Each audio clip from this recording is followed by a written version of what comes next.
Claude Cancès, vous étiez un des grands patrons de la police judiciaire parisienne, et puis après vous êtes mis à écrire avec brio. Est-ce que vous pensez que vous seriez mis de toute manière à écrire si vous n'aviez pas été, comme on dit, flic? Je n'ai pas l'âme d'un écrivain. J'ai été effectivement patron du 36, mais avant d'être patron, j'ai débuté par la petite porte, jeune inspecteur. Et le hasard et la chance, deux mots qui reviennent souvent dans mes livres, ont fait que j'ai fait la carrière, j'ai franchi les échelons jusqu'à être le patron de cette maison mythique qu'est le 36 quai des Orfèvres. Mais jamais, jamais je ne pensais un jour écrire quoi que ce soit. Il se trouve que nous avons un fils, ma femme et moi, unique, qui est la 8e merveille, qui a épousé une adorable petit bout de chou parisienne d'origine normande. Et quelques jours après son mariage, mon fils, qui est un grand lecteur, qui a lu toute sa vie, qui continue à lire beaucoup, m'a dit « Papa, pourquoi tu n'écrirais pas ton vécu ?» C'est exactement la phrase qu'il a prononcée, « ton vécu ».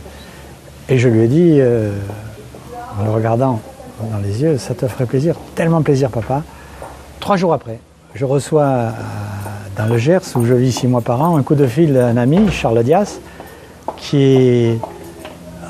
que j'ai connu jeune inspecteur à la crime alors que moi j'étais jeune commissaire, et qui est un historien et un écrivain de grand talent, qui me dit voilà, je suis chez l'éditeur Jacob Desvernet, il cherche un flic qui a vécu longtemps au 36 pour écrire l'histoire du 36. J'ai pensé à toi, tu es un de ceux qui a vécu le plus longtemps, ce serait bien si tu acceptais. Et voilà. D'accord. Claude, avec du recul, quand vous regardez maintenant à la télé les faits divers, puisque vous êtes à la retraite, etc., mais est-ce que vous êtes nostalgique de cette époque où, apparemment, dans ce qu'on voit dans les polars, que vous écrivez ou qu'on voit à la télé, flics et voyous étaient copains, il y avait les indices, c'était un peu cadré, on savait exactement. Est-ce que ça a vraiment changé la truanderie par rapport à ce que vous aviez connu? Oui, la voyoucratie a évolué, et la société a évolué aussi.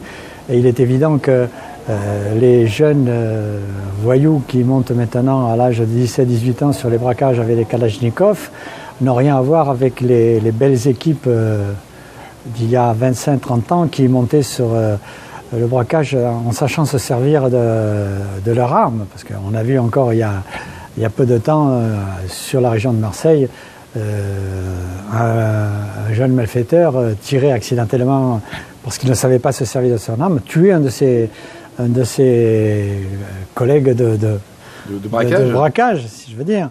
Donc ça a évolué.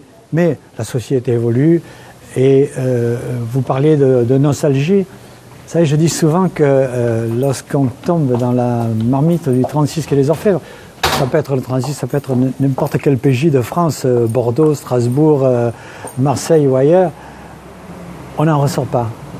Et... Alors justement, quand on est avec ces cartons, là, c'est le dernier jour, il y a le pot de départ, le préfet est là, le ministre est là, Claude Cancès, merci pour votre... Et là, il y a les cartons avec tous les souvenirs, voire même certains qui doivent dire « Ouf, il prend sa retraite parce qu'il a des dossiers sur nous ». On en fait quoi de ces dossiers? On les broie, on les met dans un garage, on dort dessus, on les met dans un coffre en Suisse. On en fait quoi? Oh, je vais vous faire une petite confidence. Parce que vous êtes... on se connaît avec Chris depuis quelque temps quand même. J'étais jeune inspecteur à la Mondaine, à une époque où on faisait ce qu'on appelait des blancs sur les personnalités du monde politique, du showbiz, de l'industrie ou d'ailleurs, les grands patrons qui fréquentaient les call-girls. On a tous entendu parler... Ou les call-boys, d'ailleurs, tu peux le dire maintenant. Oui, bien sûr. Madame Claude, Billy, etc. Et il y avait un grand coffre dans l'antichambre du patron de la Mondaine, immense. D'ailleurs, lorsqu'on l'a déménagé, lorsque la Mondaine a dû quitter le 36 pour occuper des locaux de l'autre côté du boulevard du Palais à la préfecture de police, ce grand coffre, il a fallu une grue.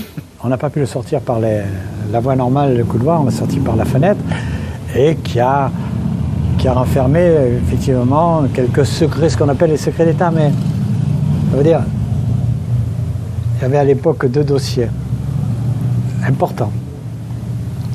Celui de 2 anciens présidents de la République, Mitterrand et Jacques Chirac. Des rapports sur leur fréquentation hors professionnel, et des rapports bien sûr qui étaient montés à l'époque on les avait fait jusqu'au plus haut de la hiérarchie administrative, donc jusqu'au château. Et lorsque le commissaire de police, j'étais directeur à ce moment-là, me dit voilà, on a fait le ménage un petit peu, il reste ces 2 dossiers, ben, je me suis dit à quoi vont servir ces dossiers? Rien. Mitterrand, Chirac, même combat, et je les ai passés à la broyenne.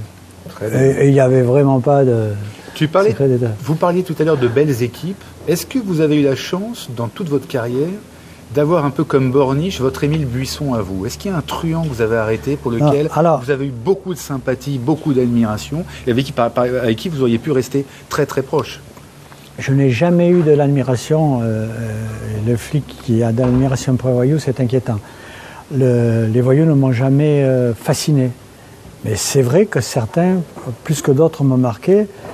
Et je pense notamment dans l'affaire Markovic, le garde du corps de Delon qui a été tué en 1968. Nous avons eu en garde à vue un Corse qui n'avait rien à voir avec l'affaire, mais on avait ratissé large à l'époque. Dans le milieu du showbiz et dans le milieu du grand banditisme, d'ailleurs, c'était très formateur pour moi. J'étais jeune inspecteur, j'ai vu défiler toute la fine fleur du grand banditisme dans les locaux de la PJ de Versailles, parce que j'ai été détaché pour des raisons de procédure, inspecteur de la monnaie pendant 1 an et demi, pour assister les collègues lorsqu'ils venaient travailler sur Paris.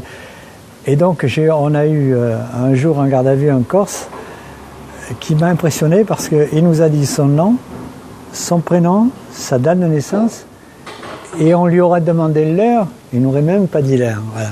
Mais je vous rassure tout de suite, il n'avait rien à voir avec... Mais tu parles de l'affaire Markovic, pour les gens qui vont nous entendre, c'est un peu vieux. Il faut rappeler que Delon est un peu impliqué dans une histoire, et surtout, il y a déjà une femme de président, où on fait, je crois, un mannequin qui lui ressemble étrangement, Madame Pompidou, oui. Et on fait croire qu'elle est dans des sales affaires, enfin pas dans les sales affaires, qu'elle est dans les affaires de partous, de choses comme ça. Qui cherchait à descendre Pompidou? Peux-tu le dire maintenant? Ça, je ne sais pas qui cherchait à descendre Pompidou, mais ça a été un affreux montage. D'ailleurs, les photos, pour ceux qui les ont vues, vous diront que c'était un montage grossier, énorme, et qui cherchait, cherchait à qui peut profiter le crime. Hein. Pompidou avait déjà annoncé sa candidature à l'Élysée.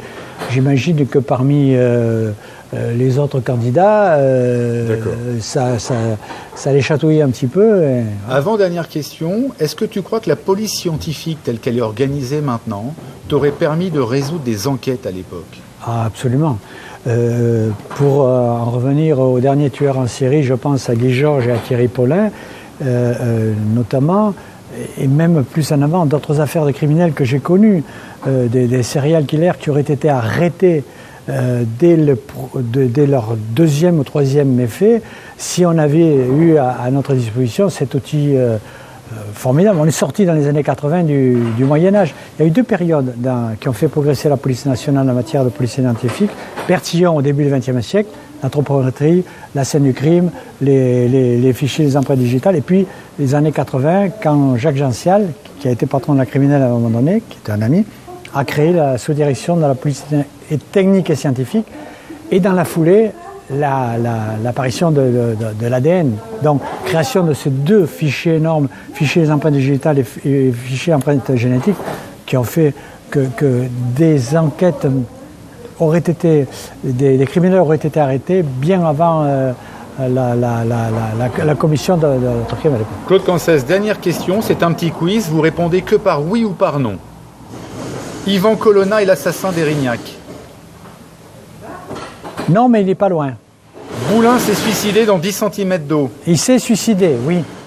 De Grossouvre ne s'est pas suicidé à l'Élysée. De Grossouvre s'est suicidé à l'Élysée, oui. Dupont de Ligonnès est Géo au Club Med. Là, Joker. C'est une connerie. Joker. Claude, merci. Vous pouvez peut-être rappeler vos derniers titres qu'on peut se procurer en librairie. Histoire du 36 quai des Orfèvres, Histoire du 36 quai des Orfèvres et Lucé, et Les Seigneurs de la Crime. Merci beaucoup. Je vous en prie.